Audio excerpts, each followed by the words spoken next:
नमस्ते, आप सभी का एक बार पुनः आपके अपने इस यूट्यूब चैनल पर हार्दिक स्वागत और अभिनंदन है।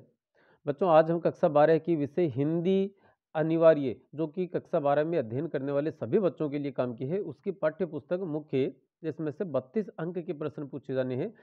आरोह है भाग 2 के अंतिम अध्याय श्रम विभाजन और जाति प्रथा, जिसके लेखक हैं बाबा साहेब भीमराव आम्बेडकर। अब इनका अंबेडकर और आम्बेडकर, लेकिन हमारी पाठ्य पुस्तक में आम्बेडकर नाम दिया है, तो हम भी इसी नाम से इनका देखेंगे। आज हमें इस वीडियो में उनके जीवन परिचय और इस पाठ के प्रश्न उत्तर, जो कि पाठ्य पुस्तक के हैं, और कुछ महत्वपूर्ण प्रश्न उत्तर जो कि पूर्व की परीक्षाओं में पूछे गए हैं या बोर्ड की परीक्षा के लिए और अर्धवार्षिक परीक्षा के लिए महत्वपूर्ण है, उन पर बात करेंगे। लेखक परिचय देखते हैं कि जन्म और जन्म स्थान इनका 14 अप्रैल 1891 महू मध्य प्रदेश में। देहांत होता है 6 दिसंबर 1956। डॉक्टर भीमराव अंबेडकर के पिता रामजी सकपाल एवं माता भीमाबाई थे। दलित समझे जाने वाली जाति में जन्म होने के कारण इन्हें अनेक आर्थिक व सामाजिक समस्याओं का सामना करना पड़ा था। इनकी मेधा से प्रभावित होकर बड़ौदा के राजा या उनके नरेश ने इन्हें आर्थिक सहायता देकर विदेश पढ़ने के लिए भेजा। वहां आपने कानून की पढ़ाई की और वकालत की डिग्री हासिल की। आज़ादी के बाद आप देश के पहले कानून मंत्री बने और संविधान निर्मात्री सभा की प्रारूप समिति के अध्यक्ष भी बने। इसी कारण आपको भारतीय संविधान का निर्माता भी कहा जाता है। आपने जाति प्रथा का विरोध व समतामूलक समाज की स्थापना के लिए आजीवन संघर्ष किया। दो बातें महत्वपूर्ण सबसे, एक तो जाति प्रथा का विरोध और दूसरा समतामूलक समाज की स्थापना। ये सबसे महत्वपूर्ण कार्य थे इनके द्वारा किए जाने वाले। और चूंकि संविधान निर्माण वाला तो सब है ही है, लेकिन उसके पश्चात सामाजिक स्तर पर ये दो सबसे महत्वपूर्ण कार्य थे। हिंदू धर्म में व्याप्त असमानता व जातिगत भेदभाव के कारण ही आपने बौद्ध धर्म ग्रहण कर लिया था। रचनाएं आपकी, डॉक्टर अंबेडकर अंग्रेजी में लेखन किया करते थे। आपका लेखन विषय भी साहित्यिक न होकर सामाजिक था, मतलब समाज में व्याप्त बुराइयों अच्छाइयों के विषय में ही आपने लिखा है। रचनाएं कौन कौन सी हैं? The castes in India, their mechanism, the untouchables, who are Shudras, Buddha and his Dhamma, the problem of rupee. इसी प्रॉब्लम ऑफ रूपी के कारण से ही वे भीमराव अंबेडकर से डॉक्टर भीमराव अंबेडकर बने थे। मतलब डॉक्टरेट की उपाधि इसी पुस्तक से या इसी रचना की वजह से इन्हें मिली। ये इनकी थीसिस है डॉक्टरेट की।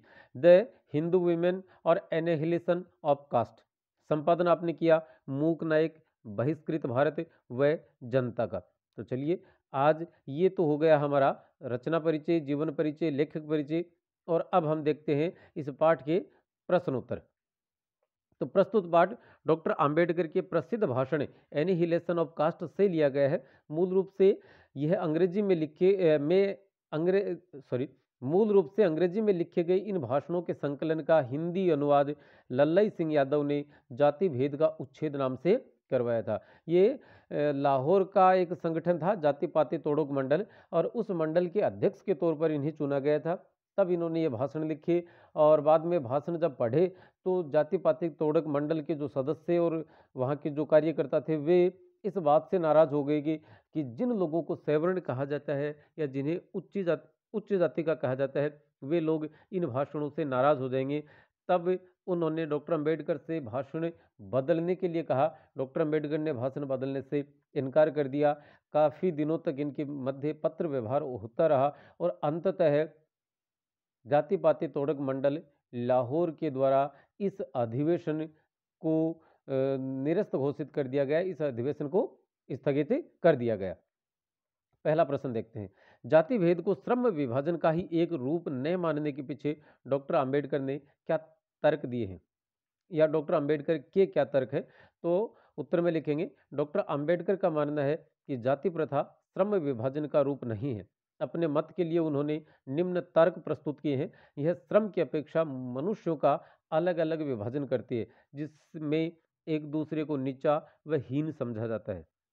दूसरा पॉइंट दिया उन्होंने कि यह श्रम विभाजन इसलिए भी नहीं है कि मनुष्य अपनी क्षमता, रुचि व योग्यता के अनुसार पैसा नहीं अपना सकता, क्योंकि रुचि नहीं है, रुचि है, उसकी क्षमता है, उसकी योग्यता है कोई दूसरा काम करने की, लेकिन चूंकि उसका जन्म किसी जाति विशेष में हुआ है तो उसे वही काम करना पड़ेगा, इसलिए वह है, ये क्या हो गया, ये जाति आधारित ये श्रम विभाजन नहीं है।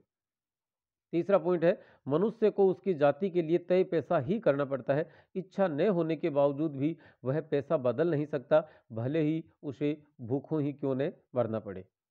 दूसरा प्रश्न है, जाति प्रथा भारतीय समाज में बेरोजगारी व भूखमरी का एक कारण कैसे बनती है, यह स्थिति आज भी है क्या? उत्तर में लिखेंगे कि जाति प्रथा के कारण मनुष्य का पेशा उसके जन्म से पूर्व ही अर्थात गर्भ धारण के समय से ही तय हो जाता है, उसे जीवन भर अपनी जाति से संबंधित काम ही करना पड़ता है, अन्य किसी कार्य में रुचि रखने या कुशल होने के बावजूद भी वह कोई दूसरा काम नहीं कर पाता, उसकी इच्छा भी है और उसमें योग्यता भी है, फिर भी वह काम नहीं कर पाता। भूखों भले ही मर जाए पर वह अपना पैसा या व्यवसाय नहीं बदल सकता। अरुचिपूर्ण पैसे को मनुष्य रुचिपूर्ण ढंग से नहीं कर सकता या नहीं किया जा सकता, जिससे आय प्रभावित होती है तथा मनुष्य गरीब या बेरोजगार बना रहता है।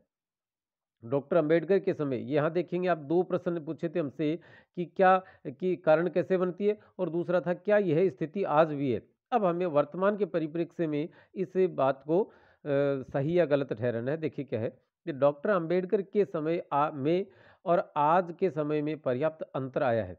वर्तमान में अपनी रुचि का काम करने या काम बदलने की छूट मिल रही है, कोई भी व्यक्ति अपना जातिगत व्यवसाय करने को बाध्य नहीं है और न ही उसे कोई दूसरा बाध्य कर सकता है। तो मतलब स्थितियां बदली है जब से संविधान लागू हुआ है तब से। तीसरा प्रश्न है, लेखक के मत से दास्ता की व्यापक परिभाषा क्या है? दास्ता किसे कहेंगे? तो देखिए क्या लिखे कि लेखक डॉक्टर अंबेडकर के अनुसार दास्ता वह स्थिति है जिसमें कोई कानूनी बाध्यता न होने पर भी मनुष्य को किसी दूसरे के द्वारा निर्धारित कर्तव्य तथा व्यवहार को अपनाना पड़ता है। यह स्थिति कानूनी पराधीनता से भिन्न होती है। कानून के हिसाब से तो किसी को जेल में डाल दिया जाए तो वो एक अलग बात है, लेकिन धर्म के आधार पर भी इस प्रकार के, जाति के आधार पर भी इस प्रकार के भेदभाव देखने को मिलते थे उस समय, आज नहीं है, कम है। ऐसे लोग अपनी इच्छा से किसी प्रकार का निर्णय नहीं ले पाते या उन्हें इस लायक छोड़ा नहीं जाता है। चौथा प्रश्न, शारीरिक वंश परंपरा और सामाजिक उत्तराधिकार की दृष्टि से मनुष्य में असमानता संभावित रहने के बावजूद डॉक्टर अंबेडकर समता को एक व्यवहार्य सिद्धांत मानने का आग्रह क्यों करते हैं? इसके पीछे उनके क्या तर्क हैं?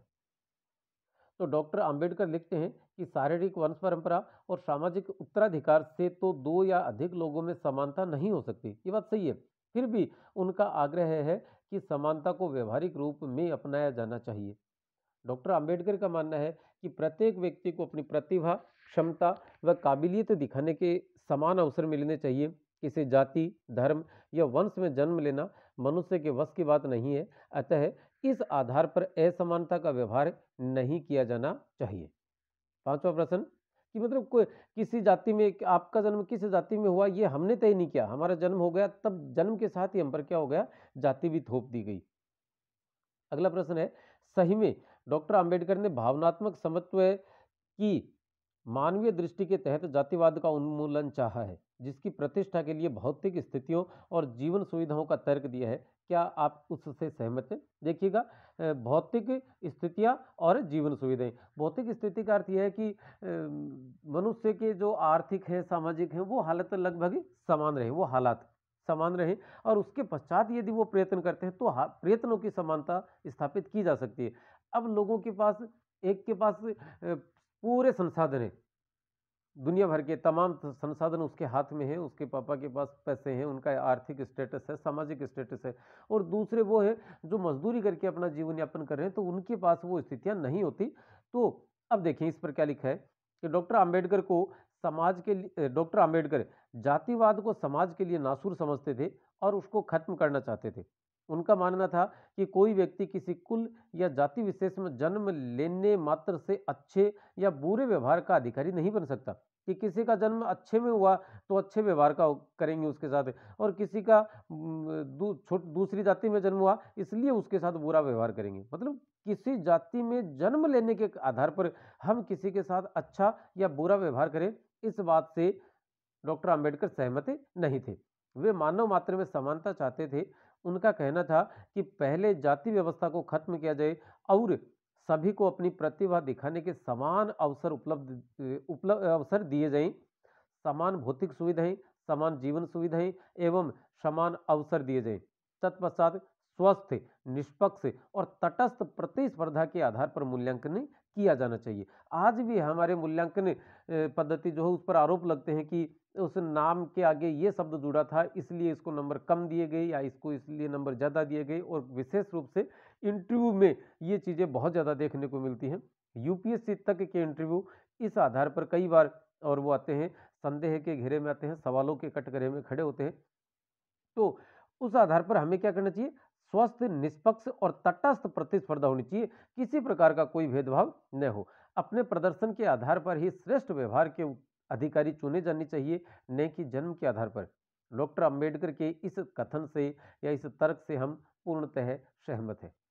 अगला प्रश्न है, आदर्श समाज के 3 तत्वों में से एक भ्रातृता को रखकर लेखक ने अपने आदर्श समाज में स्त्रियों को भी सम्मिलित किया है अथवा नहीं। अब देखिएगा, भ्रातृता का अर्थ निकलता है भाईचारा, और भाई शब्द है पुल्लिंग, भाईचारा शब्द पुल्लिंग आ गया। तो कुछ लोगों का आरोप है कि डॉक्टर अंबेडकर ने स्त्रियों को अपने आदर्श समाज में कोई स्थान नहीं दिया है। क्या इस बात से हम सहमत हैं? यदि नहीं है तो अपना मत रखना है, और है तो अपना मत रखना है इस भ्रातृता शब्द की व्याख्या के साथ।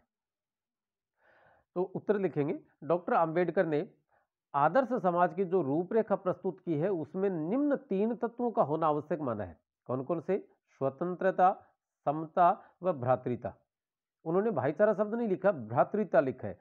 यहां प्रस्तुत भ्रातृता का अर्थ भाईचारे से है। इस शब्द पर कुछ लोगों को आपत्ति हो सकती है कि यहां स्त्रियों की समाज में हिस्सेदारी को अस्वीकार कर दिया गया है, लेकिन ऐसा नहीं है। भ्रातृता शब्द में स्त्री और पुरुष दोनों शामिल हैं। समतावादी समाज की कल्पना रखने वाले डॉक्टर अंबेडकर सिर्फ पुरुष प्रधान समाज चाहते हो, ऐसा नहीं है। जब भ्रातृता जैसे शब्द से स्त्री और पुरुष दोनों को अभिव्यक्त किया जा सकता है तो स्त्रियों के लिए भी कोई अलग से शब्द गढ़ने की जरूरत नहीं प्रतीत होती, और इसलिए भ्रातृता शब्द है वह स्त्रियों को भी उतना ही मान सम्मान, उतना ही स्थान देता है अपने आदर्श समाज में जितना कि पुरुषों को देता है। अगला प्रश्न, जाति प्रथा भारतीय समाज में बेरोजगारी व भूखमरी का कारण कैसे बन रही है? डॉक्टर अंबेडकर के विचारों के आधार पर लिखिए। तो भारत की सामाजिक व्यवस्था जाति पर आधारित है। इसी के कारण मनुष्य का व्यवसाय जन्म से पहले ही तय हो जाता है। मनुष्य अपनी रुचि, योग्यता व क्षमता के विपरीत काम करने को विवश हो जाता है। उसकी रुचि कुछ और है, योग्यता कुछ और है, और उसकी क्षमता कुछ और है, लेकिन इन सब के उल्टे उसे दूसरा काम करने को पर विवश होना पड़ता है। क्यों? सिर्फ जाति विशेष के कारण। इस कारण वह पूर्ण समर्पण और लगन से कार्य नहीं करेगा। अब आपको जबरदस्ती यदि कोई काम थोपा जाए आप पर, तो आप उसे पूर्ण समर्पण के साथ नहीं करेंगे, लगन के साथ नहीं करेंगे, और जिससे उसे आर्थिक रूप से नुकसान होता है। कार्य का स्तर कमजोर होने से बेरोजगारी व भूखमरी की नौबत भी आ जाती है। वर्तमान समय में जाति आधारित व्यवसाय करने की बाध्यता नहीं है इसलिए जितनी डॉक्टर अंबेडकर के समय में थी। इसलिए हम कह सकते हैं कि फिलहाल स्थिति तनावपूर्ण हो सकती है लेकिन नियंत्रण में है। अगला प्रश्न, डॉक्टर अंबेडकर का आदर्श समाज क्या है? तो डॉक्टर अंबेडकर ने जाति प्रथा के उन्मूलन पर पुरजोर बल दिया। जाति प्रथा के उन्मूलन के बाद उन्होंने अपनी कल्पना से एक नए समाज का ब्यौरा भी रखा जिसे आदर्श समाज के नाम से अभिहित किया जाता है। डॉक्टर अंबेडकर द्वारा प्रस्तुत आदर्श समाज की अवधारणा की तीन सबसे महत्वपूर्ण तीन तत्व सबसे महत्वपूर्ण है। एक तो स्वतंत्रता, समता और भ्रातृता। इस समाज में प्रत्येक मनुष्य को जीवन जीने की स्वतंत्रता व समता के व्यवहार का अधिकार प्राप्त होगा। पूरा समाज भ्रातृता अर्थात भाईचारे की बुनियाद पर खड़ा होगा। इन अधिकारों की रक्षा सब मिलकर करेंगे। सबके हित, ये जो कौन कौन से, स्वतंत्रता, समता और भ्रातृता, इन तमाम तीनों अधिकारों की रक्षा सब मिलकर करेंगे। क्यों? क्योंकि सबके हित एक दूसरे से जुड़े रहेंगे, इसलिए सब आपस में मिलजुल कर रहेंगे, और लोगों का यह मेलजोल जो है वह दूध और पानी के मिश्रण की तरह से होगा जिसे अलग नहीं किया जा सकता। नेक्स्ट और लास्ट क्वेश्चन है, असमान प्रयत्न के कारण असमान व्यवहार से आप क्या समझते हैं? मतलब सभी लोगों के प्रयत्न समान नहीं होते, तो उनके साथ समान व्यवहार नहीं किया जा सकता। इस पंक्ति का, इस वाक्य का अर्थ तो यह है। लेकिन हम क्या प्रयत्न समान नहीं है इसलिए किसी दो लोगों के साथ असमान व्यवहार किया जाए, इस बात पर हमें अपनी बात रखनी है। डॉक्टर अंबेडकर के द्वारा प्रतिपादित आदर्श समाज का एक महत्वपूर्ण अवयव समता या समानता है। प्रत्येक मनुष्य जन्म, अपने सामाजिक स्तर व प्रयत्न के आधार पर भिन्न होता है। यह बात सही है। डॉक्टर अंबेडकर भी अपने इस लेख में लिखते हैं कि प्रत्येक मनुष्य अपने जन्म, अपने सामाजिक स्तर व प्रयत्न के आधार पर भिन्न होता है। इस दृष्टि से देखा जाए तो समता मात्र कल्पना लगने लगती है, और प्रश्न में आए वाक्य का अर्थ भी यही है कि प्रयत्न की समानता न होने के कारण सभी मनुष्यों के साथ समानता का व्यवहार नहीं किया जा सकता। इस वाक्य को पढ़ते हैं तो ऐसा ही प्रतीत होता है। लेकिन अंबेडकर ने क्या कहा है, किंतु यह नजरिया सर्वथा अनुचित है, क्योंकि केवल मनुष्य होने मात्र से ही सबके साथ समानता का व्यवहार किया जाना चाहिए। अनुचित इसलिए कि वो आदमी है, वह व्यक्ति है, वह मानव है, इसलिए मानव होने मात्र से उसके साथ कैसा व्यवहार किया जाए, समानता का व्यवहार किया जाना चाहिए। उसके बाद उसकी जो योग्यताएं हैं, उसकी जो क्षमताएं हैं, उसकी जो काबिलियत है, वो बाद की चीज है। डॉक्टर अंबेडकर मानते हैं कि समता एक काल्पनिक अवधारणा है। प्रत्येक मनुष्य की वंश परंपरा, देखिएगा तीन चीजें, वंश परंपरा, सामाजिक उत्तराधिकार व प्रयत्न भिन्न भिन्न होते हैं। इसी कारण समता को काल्पनिक माना गया है। इस आधार पर किए जाने वाला असमान व्यवहार मनुष्य के विकास में बाधक होता है। यदि हम वंश परंपरा, सामाजिक उत्तराधिकार व प्रयत्न के भिन्न होने के कारण से किसी व्यक्ति के साथ असमान व्यवहार करेंगे, तो उस व्यक्ति का संपूर्ण विकास, सर्वांगीण विकास नहीं हो पाएगा या सर्वांगीण विकास में बाधा पहुंचेगी। लेकिन हमें सिर्फ उसके मानव मात्र होने से, सिर्फ वह व्यक्ति है, वह मनुष्य है, इसलिए उसके साथ समता का व्यवहार करना चाहिए। आगे क्या लिखते हैं कि अतः मानव मानव में समता का सिद्धांत व्यावहारिक व समुचित है, और ऐसा ही व्यवहार प्रत्येक व्यक्ति के साथ किया जाना चाहिए। यदि आपको इन प्रश्न उत्तरों की पीडीएफ की आवश्यकता है तो आप इन नंबर पर व्हाट्सएप कर सकते हैं, और चैनल को सब्सक्राइब भी कर लीजिएगा। नमस्ते, धन्यवाद।